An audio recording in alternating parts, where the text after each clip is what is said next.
Shashi sir, Iran से पुराने संबंध रहे हैं भारत के, लेकिन अब इजरायल से भारत जो है उसकी संबंध उसका मजबूत हुआ है। जिस तरीके का दावा वर्तमान सत्ता करती है, सत्ताधारी दल करता है, हमारे प्रधानमंत्री करते हैं, हमारे तमाम नेता करते हैं, इजरायल के साथ बहुत अच्छे और बहुत मजबूत संबंध हो गए हैं।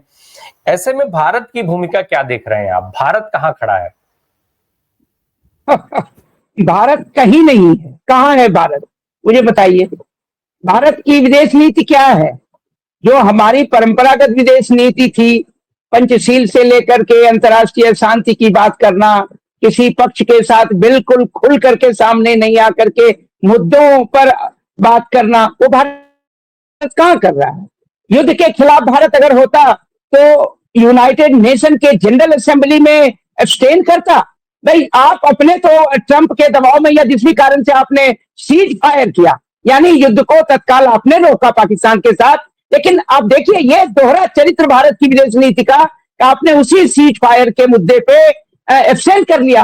कहां हैं आप?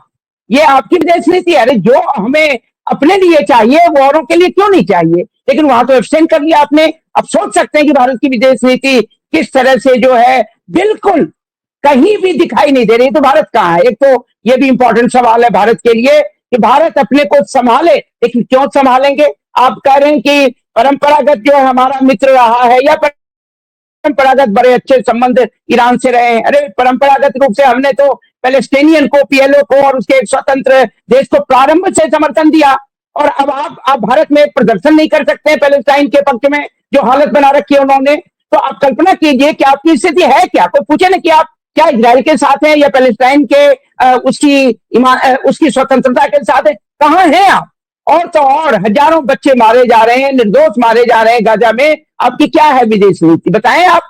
तो ये बात देखिए। और एक तरफ आपने ये भी याद कीजिए, चाइना के मामले में जयशंकर ने क्या कह दिया था? अरे, इतनी मजबूत इकोनॉमी है, उस मजबूत इकोनॉमी से क्यों हम जो है। आप कल्पना कीजिए कि आपकी स्थिति है क्या? मजबूत इकोनॉमी जैसे शत्रु से आप विरोध नहीं करें, गलवान घाटी में उनके लोग प्रवेश कर जाएं, आप उसको कहेंगे कि कोई आया ही नहीं, कोई गया नहीं। अरे भाई, ऐसी स्थिति देश की हो गई है कि भारत को लगता है कि नॉन एग्जिस्टेंट हो गया है इंटरनेशनल पॉलिटिक्स में। और इजराइल को लेकर के जो बातें आप करें कि क्यों भारतीय जनता पार्टी से, आखिरकार मोदी की सरकार से इजराइल के साथ जो संबंध बने और जो बहुत सारे आरोप भी लगे कि इन्होंने शस्त्र भी भेजा है, बहुत सारी बातें, सवाल ये उठता है उसका सीधा सीधा संबंध, क्योंकि इजराइल के और अन्य ईरान हो या अन्य जो अरब देश हैं, उनमें जो यहूदी और मुस्लिम का जो मामला है, धर्म का जो मामला है, यहां भारत में आप चुके मुस्लिम विरोधी हैं, खास करके भारतीय जनता पार्टी की बात हो रही है, मोदी सरकार की। तो कहीं न कहीं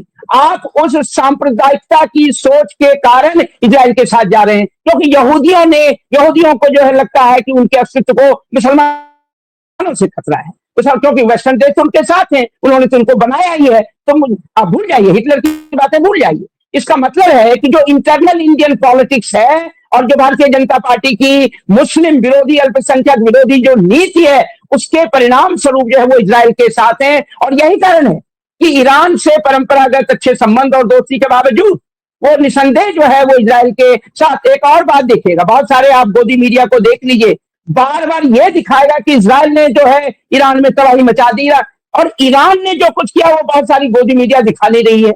जो मैं इस पक्ष में नहीं हूं कि दोनों एक दूसरे की तबाही करें और उसको हम जो मीडिया के माध्यम से देखें, बिल्कुल नहीं।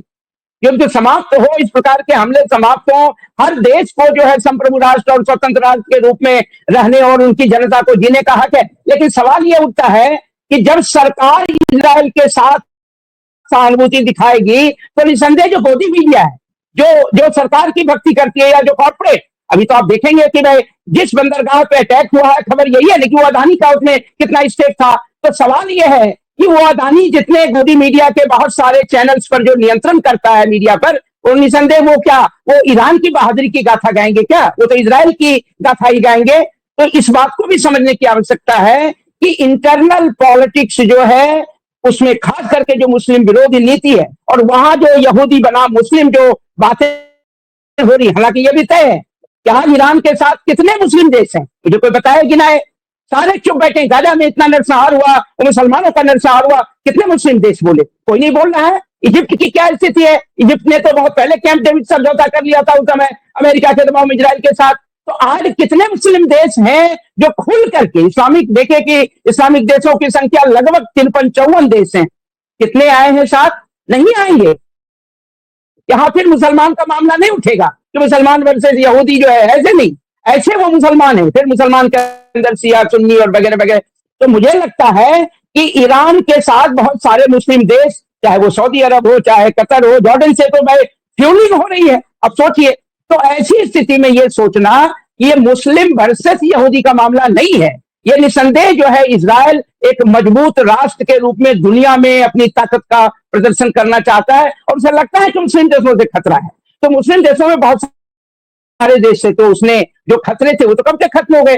पीछे के वॉरों में जिस प्रकार से उसने अपनी शक्ति का प्रदर्शन किया था, 67 में भी या 56 में भी, जो भी है, तो वहां तो उसे लगता था कि अब ईरान ही उसके सामने एक देश है। तो मुझे लगता है कि भारत की बहुत विदेश नीति की शर्मनाक स्थिति है। मैं कल्पना नहीं कर सकता था कि भारत कभी अपनी विदेश नीति के मामले में मतलब सीज फायर पर आप एब्सटेन करेंगे। 149 देशों ने, और उसमें खास करके कई जो है यूरोपियन देश हैं, फ्रांस है, इंग्लैंड है, ये कहते हुए कि नहीं भाई, कम से कम वहां जो जिस प्रकार से हंगर को यूटिलाइज किया जा रहा है उसका सशक्तिकरण हो रहा है, तो हम इसलिए सीज फायर के पक्ष में। भारत इतना भी मॉरल जो है वो ताकत क्यों नहीं दिखा पाया? उसके दो कारण हैं। एक जो है उसमें कहीं ना कहीं, भले ईरान से परंपरागत दोस्ती के बावजूद, मुसलमानों के प्रति जो भारत की राजनीति में नफरत है उनका, और इजराइल जो यहूदी, कहीं ना कहीं जो हम जानते हैं कि यहूदीवाद एक सुपीरियरिटी का जो नेशन और एक सॉलिडारिटी और मजबूती और तमाम, तो कहीं ना कहीं यहाँ भी हिंदू सुपीरियरिटी, ये चीज दिखाने की कोशिश है। तो आज तो भारत की विदेश नीति की इतनी स्थिति, और मानो ऐसा लग रहा है कि अमेरिका का एक जो है कॉलोनी बन करके भारत रह रहा है, जहां तक as far as foreign policy is concerned. Ceasefire करो तो आपने कर लिया, एक बार भी नहीं कहा कि नहीं हमने सीज फायर अपने कारणों से किया, या पाकिस्तान ने कहा। अमेरिका के राष्ट्रपति ने 13 बार कहा है, कोर्ट में भी एफिडेविट दिया है अमेरिका की सरकार की तरफ से कि हमने कराया है। तो सवाल ये उठता है कि भारत तो बिल्कुल बोल नहीं रहा है, तो ये गुलामी क्यों कर रहे हैं आप? देश की संप्रभुता को जिस प्रकार से आपने कंप्रोमाइज किया है, एक स्वतंत्र विदेश नीति के साथ जो खिलवाड़ हो रहा है, अब कल्पना नहीं कर सकते। और फिर आप जो G7 की बातें कर रहे हैं, देखिए हमारे प्रधानमंत्री को विदेश घूमने में आनंद आता है। देश में रहते हैं तो चुनाव की राजनीति करते हैं, हिंदू मुसलमान की राजनीति करते हैं और तमाम तरह की बातें करते हैं। और जहां किसी देश से, चाहे वो किसी समिट का मामला हो, चाहे कुछ व्यक्तिगत देशों से निमंत्रण का मामला, फौरन चले जाते हैं। अब तो साइप्रस भी गए, वहां साइप्रस में क्या, उनसे पूछे कि साइप्रस में आपका क्या इंटरेस्ट है, भारत का क्या इंटरेस्ट है, वो पता चल जाएगा कि अदानी के भाई वहां भी है और सारी बातें। तो सवाल है कि भारत की विदेश नीति वो देश की विदेश नीति नहीं है, वो मोदी की विदेश नीति है, वो भारतीय जनता पार्टी और संघ की विदेश नीति है। और संघ की राजनीति यहूदी के, पहले हिटलर से प्रभावित था, हिटलर की आप जानते हैं मुंजे वगैरह सब गए थे और किस प्रकार से मुसोलिनी से भी मिले और हिटलर को वो नायक समझते थे। तो भारत में अब जो है, चलिए भाई हिटलर का जमाना गुजर गया, उस प्रकार की बातें नहीं है। तो यहूदी श्रेष्ठता का भाव, तो हिंदुत्व की श्रेष्ठता का भाव दर्शाने के लिए भी इजराइल के साथ वो हैं। ये बहुत सारा चीजों को समझना बहुत जरूरी है।